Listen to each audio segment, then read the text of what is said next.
हर्षद का जो over reaction होते हैं हर चीज़ को लेके, जब वो वापस आए, जो शायद नहीं दिखाया गया बट मैं वहाँ पे प्रेज़ेंट था। उन्होंने वो जेस्चर्स जो मेरे लिए यूज़ किए हैं कल के एपिसोड में, उससे कहीं ज़्यादा गंदे जेस्चर्स और लैंग्वेज यूज़ की है राम सर के लिए। मर्द कुछ नहीं कर रहे होते या लड़के कुछ नहीं कर रहे होते तो यार मैं यहाँ नहीं बैठा होता 5 हफ्ते के बाद। टास्क में भी अगर आप जीतो, मैं और सूफी थे, सूफी मेरा डिपेंडेंट था।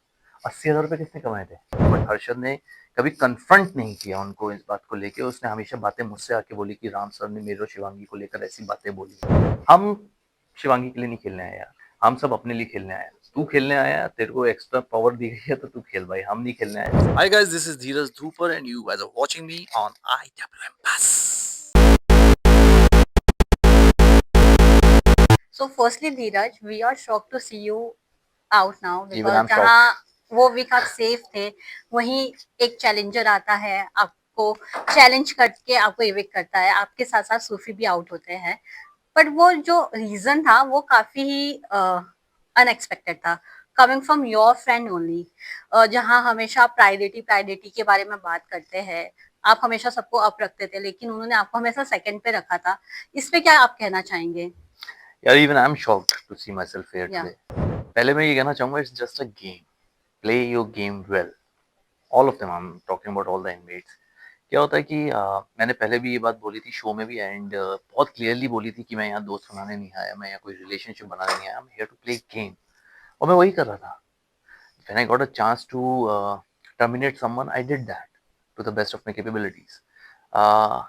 जब मुझे वोट आउट का चांस मिला तो मेरे अपने रीजंस हैं कि मैंने क्यों वोट आउट किया हर्षद को, और मैंने हमेशा से ये बात बोली है, शो में भी बोली है, हर्षद को भी बोली है, शिवांगी को भी बोली है, और हमेशा ये बात कही है कि तेरी प्रायोरिटी शिवांगी है, शिवांगी की प्रायोरिटी तू है, वेयर डू आई स्टैंड। जब मैंने शिवांगी से कल ये बात भी बोली before the task, she said आप मेरी सेकंड प्रायोरिटी हो, but I don't want to be your second priority. मुझे किसी की भी, मतलब I am not here to make priorities and all, but Shivangi का तो मुझे एक बात समझ में आता है, Shivangi never came to me and said कि आप मेरी जगह हर्षद को बचाना। लेकिन हर्षद हमेशा मेरे पास आया, उसने हमेशा ये बात मुझसे बोली कि तू मेरी जगह, अगर हम दोनों, क्योंकि last week they both were at risk, तो हर्षद मेरे पास आके कहता है कि कुछ भी हो जाए तो शिवांगी को बचाना, उसके लिए जीतना इंपॉर्टेंट है। मैंने दिल में सोचा लेकिन जीतना तो मेरे लिए भी इंपॉर्टेंट है, मैं भी तो खेलने ही आया। See, Harshad is not playing the game for himself. और मुझे नहीं लगता कि जो हर्षद ने कल जेस्चर्स की, ये बातें बोली, इतना ओवर एक्ट क्यों करना है आपने? छोटी सी चीज है, मैंने तुझे वहां पे 8 लोगों ने आपके खिलाफ वोट किया क्योंकि सबको सेम चीज लगता है that you are not playing the game well. और आप शिवांगी के लिए खेल रहे हो, आप सबको जाके शिवांगी के लिए रिक्वेस्ट करते हो। अगर मैंने कर दिया, तो अगर तेरे को इतनी प्रॉब्लम थी मुझसे कि मैंने तुझे वोट आउट किया, तो सबने भी तो किया था। आपने राम सर को क्यों नहीं चुना? या अगर आपको मेरे से इतनी प्रॉब्लम है तो आपने मुझे क्यों नहीं चुना as a challenger to do that task with you? Yogesh ने चुना लेकिन आपने नहीं चुना, क्योंकि कहीं ना कहीं आपको ये भी लगता था कि दैट अगर मैं आपके खिलाफ आया, आपके सामने आया, तो शायद मैं वो टास्क भी जीत जाऊं आपसे, राइट? ठीक है, हैविंग सेड दैट, मुझे ऐसा लगता है कि उनको वापस लेकर आए, उनके पास एडवांटेज थी, वो जीते। वो बाहर से एपिसोड देख कर आए, उनको ब्रीफ दिया गया कि क्या क्या कुछ हो रहा है गेम के अंदर, उनको सारी नॉलेज थी, एंड उनको बताया गया, एंड दैट्स देयर एडवांटेज। वो वापस आए और टास्क रखी गई, और task was, it was obviously, I mean it was a one sided task, क्योंकि क्या होता है, आपकी गर्लफ्रेंड आप ही का साथ देगी ना यार, कम ऑन, मेरा साथ थोड़ी ना देगी, मुझे सैंडबैग थोड़ी ना फेंकेगी, राइट? अगर आपकी गर्लफ्रेंड स्क्वायर में खड़ी है तो वो हर्षद की गर्लफ्रेंड हर्षद को देगी और योगेश की गर्लफ्रेंड योगेश को देगी यार, तो सबको दिखाना। But they don't admit they are girlfriend boyfriend. जो लॉकअप के जो मर्द है वो कुछ नहीं कर पाए, ऐसा रेबेल ने भी कहा था। आपका क्या कहना है इस चीज? आपको क्या लगता है? आप आप नहीं, मुझे ऐसा लगता है कि ये बात बिल्कुल ठीक नहीं है, और मुझे ऐसा लगता है कि रेबल किड को कुछ बोलने के लिए बोला गया तो उसने बोल दिया। He was not the inmate, उसको बाहर से सिखा के भेजा गया था कि आप ऐसा बोलिएगा ताकि सब लोग इंस्टिगेट हो जाएं, सारे मर्द इंस्टिगेट हो जाएं, अंदर लड़ने लगे। यार मुझे ऐसा लगता है कि अगर मर्द कुछ नहीं कर रहे होते या लड़के कुछ नहीं कर रहे होते तो यार मैं यहाँ नहीं बैठा होता 5 हफ्ते के बाद।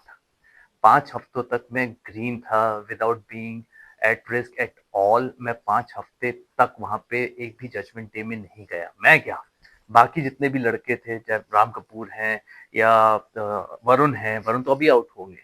तो मुझे लगता नहीं है, मुझे समझ में नहीं आती ये बातें कि वॉट एवर इट इज, लड़के अगर परफॉर्म नहीं कर रहे तो लड़के इतने दिन तक कैसे रह रहे हैं यार। और टास्क में भी अगर आप जीतो, मैं और सूफी थे, सूफी मेरा डिपेंडेंट था, 80,000 रुपए किसने कमाए थे? हम्म, ठीक है ना, 80,000 रुपए मैं ही कमा के आया था श्रेया के बाद।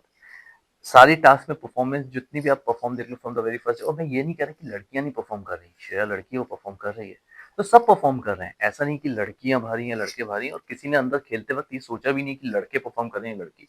दिस वाज अ नरेटिव जो किसी को बोला गया था कि आप बोल देना, उसने बोल दिया। और राम को सबसे ज्यादा कन्फ्रंट आपने किया है। काफी कंटेस्टेंट डर के मारे या एक रिस्पेक्ट के मारे वो नहीं बोल पा रहे थे राम जी को कि वो जो भी करे वो सही है गलत। जब आपने स्टार्ट किया तो आपके मतलब श्रेया ने भी बोला, आपने भी बोला, और फिर शिल्पा जी आई वो भी बोलने लग गई। तो आपको लगता है कि आप तीनों के अलावा कोई कन्फ्रंट जल्दी मुंह पे नहीं करता है? जैसे कि हर्षद शिवांगी नोस की हाउ ही मैनिपुलेट्स, बट वो उनको आमने सामने जाकर इस चीज का कन्फ्रंटेशन करते हैं या नहीं करते हैं? आपको क्या लगता है कि वो सिर्फ आपके सामने हाँ बोलते हैं लेकिन उनके सामने कन्फ्रंट करते हैं या नहीं? यार मुझे ऐसा लगता है कि हर्षद ने उनके सामने तो कभी कन्फ्रंट नहीं किया। मैं इस बात पे बाद में आऊंगा कि हर्षद ने किया या नहीं किया, बट हर्षद ने कभी कन्फ्रंट नहीं किया उनको इस बात को लेके। उसने हमेशा बातें मुझसे आके बोली कि राम सर ने मेरे और शिवांगी को लेकर ऐसी बातें बोली हैं। आपने अगर देखा होगा तो लॉकर रूम में उसने ये बात मुझे बोली थी, लेकिन राम सर को उसने कभी ये बात नहीं बोली। श्रेया और शिल्पा ने या आकांक्षा ने चौधरी ने उनको कुछ बातें बोली थी कि आकांक्षा चौधरी जब सीक्रेट रूम से बाहर आई कि राम सर ने भी आपके बारे में ऐसा ऐसा कुछ बोला, आप दोनों के रिलेशनशिप के बारे में। विच इज बट ऑब्वियस यार, अगर जो आपको दिख रहा है, आपने मुझसे सवाल पूछा कि आपको क्या लगता है, आपने मुझसे पूछा उन दोनों के बारे में, तो मैं भी अपनी राय दूंगा, मैं ओपिनियन दूंगा। और राम सर ने वही बात बोली थी कि उनको कैसा लगता है, जिससे वो थोड़ा ऑफेंड हो गया हर्षद। और उसने मुझे बताया कि राम सर भी बहुत मैनिपुलेटिव है, शिल्पा जी तो मेरे मुंह पे बोलती हैं लेकिन राम सर मेरे बैक पीछे बोल रहे हैं। अगर आप राम सर से मुंह पे भी पूछोगे वो तब भी बोलेंगे। जब हर्षद को वोट आउट करने की बारी आई थी, तब राम सर और मैंने बात डिस्कस की थी। सबने 8 इनमेट्स ने हर्षद को वोट आउट किया, 8 इनमेट्स। सबको सेम लगता है कि Harshad is not playing the game for himself. सबको ये लगता है कि वो शिवांगी के लिए खेलता है और शिवांगी का ही पक्ष सबके सामने जाके रखता है। हम शिवांगी के लिए नहीं खेलने आए यार, हम सब अपने लिए खेलने आए। तू खेलने आया, तेरे को एक्स्ट्रा पावर दी गई है तो तू खेल भाई, हम नहीं खेलने आए। सेकेंडली, आपका जो सवाल था, हर्षद का जो ओवर रिएक्शन होते हैं हर चीज को लेके, जब वो वापस आए, जो शायद नहीं दिखाया गया बट मैं वहां पे प्रेजेंट था, उन्होंने वो जेस्चर्स जो मेरे लिए यूज किए हैं कल के एपिसोड में, उससे कहीं ज्यादा गंदे जेस्चर्स और लैंग्वेज यूज की है राम सर के लिए। तो एक, हाँ जी, जो रिस्पेक्ट होती है, जिस दिन मेरी राम सर के साथ बहस हुई थी कि he is not a good listener, वो मैंने कहीं पे भी अपना आपा नहीं खोया था। हाँ, I always maintain that thing. और मैंने शायद बाहर जाके आकांक्षा चमोलो को ये बात बोली भी थी कि I will be the last person in the show on on in this show कि मैं उनको डिसरिस्पेक्ट करूंगा, कभी भी नहीं। He is a senior man, come on, I love him. और एक एज भी है उनकी। मैं कभी उनसे गाली गलौज या लड़के नहीं, मैंने उनको सिर्फ इतना बोला कि राम सर आप मेरी बात नहीं सुनते हो क्या? मैं अलग सीजन में आऊंगा कि अपनी बात रखूंगा? मेरे भी ओपिनियन है यार, आप मेरे ओपिनियन सुनो। और उन्होंने उस दिन के बाद से मेरे ओपिनियन सुने, which is a great thing. अगर आप उनसे कुछ कहोगे, लेकिन आप उनके जो ओपिनियन, अगर आप वो सुन के उनके खिलाफ चले जाओगे या उनके बारे में जाके मुझे बताओगे, आप जाके राम सर से बोलो ना कि आपने मेरे को शिवांगी के बारे में ऐसे ऐसे क्यों बोला। तो जो बातें वो सुन के आया बाहर से, उसको जो ब्रीफ दिया गया, वो जो देख कर आया, कल जब वो टास्क में वापस आया तो उसने उससे भी बदतर जेस्चर्स राम सर के लिए यूज किया, लैंग्वेज भी, जो शायद नेटफ्लिक्स ने भी नहीं दिखाया।